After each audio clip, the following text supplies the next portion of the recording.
hiccups.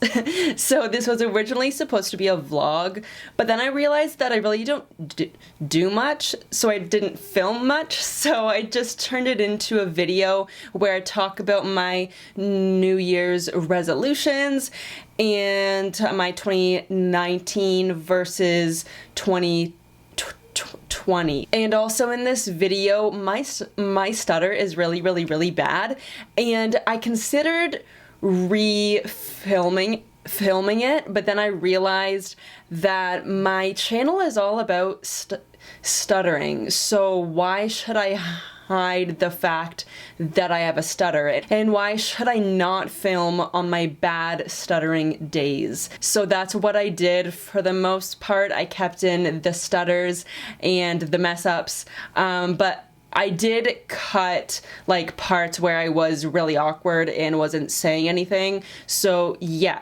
I hope you do enjoy the video, and here it is.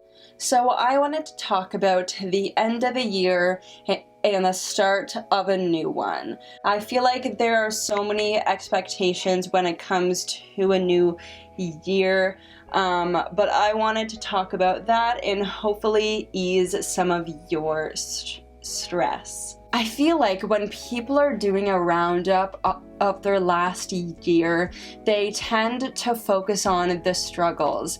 I feel like a lot of times our minds, they automatically go to the negative. Yes, those moments may have been hard, but they already happened and they're in the past. And since you can't take back the past, you might as well focus on the positive that a struggle will bring. And that might sound like an oxymoron because it's a struggle, but there has to be a positive in it, right? I feel like, in my opinion, with every struggle that you go through, there's always a positive, and there's always something that you can take away. This can either be a lesson for the future, or it could have added on to your personal growth. Now, to see a situation as either good or bad and put a label on it, it's totally in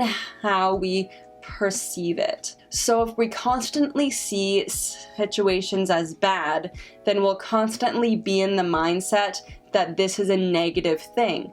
But if we see this situation as this was a struggle, but I learned something out of it, it becomes so much easier to deal with the negatives and the struggles that happen. So when I'm looking back at my last year, I'm noticing that there are so many spots where I grew because of positive or negative things. First of all, I finished school and then I got a job right after. So I feel very accomplished about that. I've also put in the most amount of effort into YouTube than I have ever done before. This past year, I also decided to go to therapy and speech therapy, both of which I paid for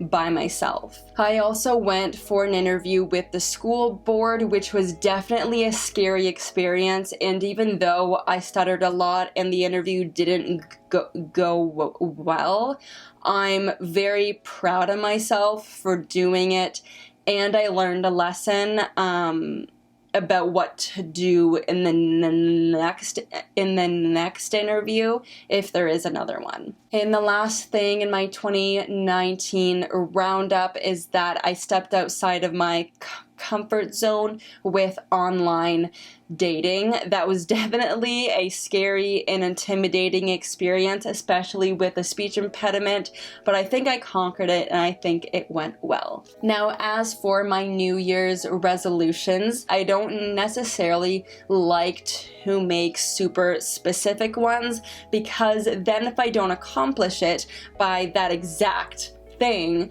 then I become very tough on myself and I get very discouraged. So I like to make goals where I say I'll do more of this or less of this, or I'll continue to do this. So my goals are to continue to create YouTube content and continue to put in the maximum amount of effort that I can. I also want to continue to work out and to possibly start going to a yoga studio in town. I want to eat less junk food, and I feel like that's always on my New Year's resolutions lists. And I want to be more environmentally friendly. So I hope that was insightful, looking at my last year and what my goals are for the future one. Let me know in the comments what your past year was like and what your goals are for the future.